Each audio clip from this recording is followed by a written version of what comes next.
Shalom, shalom, shalom.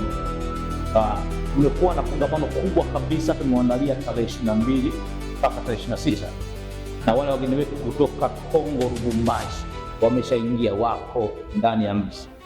Manabii kutoka Kongo wako ndani ya mji, na tuko hapa na kiongozi wao Major Prophet, nabii mkubwa kabisa ambaye chini yake kuna manabii, na tumetoka kumpokea na niko naye mahali hapa. Anaitwa Prophet Zekaria. Tuko naye hapa. Prophet Zekaria, karibu sana Tanzania. Asante Apostle. Bonsoir. Bonsoir.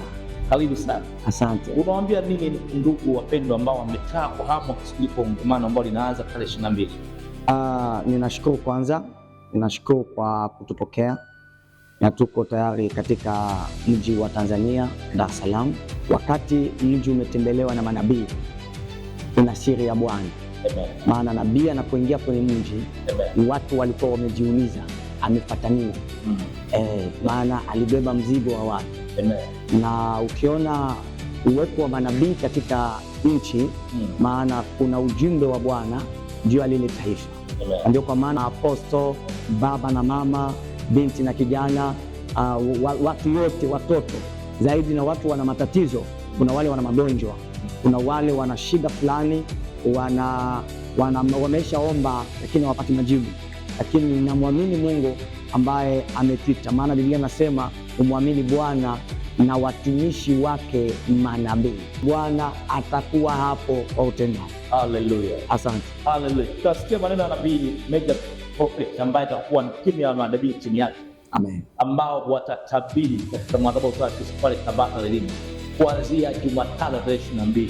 Biblia inasema kwamba mwaminini Mungu atawathibitisha. Amen. Lakini mkiamini manabii wake watafanikiwa. Haleluya. Manabii hao wamekuja kufanikisha.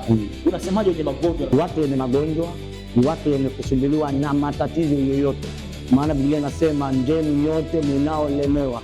Maana yake siwezi kukata magonjwa, wote watarudia kwenye mkutano, watapitana muujiza wa Bwana. Jamani, na pia anasema jiweni wote. Haleluya. Jiweni wote, haijalishi una tatizo gani. Kuanzia tarehe 22 mpaka 26, hakika unaenda kupokea majibu yako. Ni kubwa sana pale Kongo, na Mungu anatumia katika viwango vikubwa sana. Haleluya. Mimi nilihudhuria ile kwa Apostle Yohana. Ndio. Ilikuwa ajabu sana. Ndio. Tulishangaa Mungu anaona vitu vya ndani namna hiyo. Ndio, zaidi tena zaidi. Mimi nilishangaa sana. Ndio.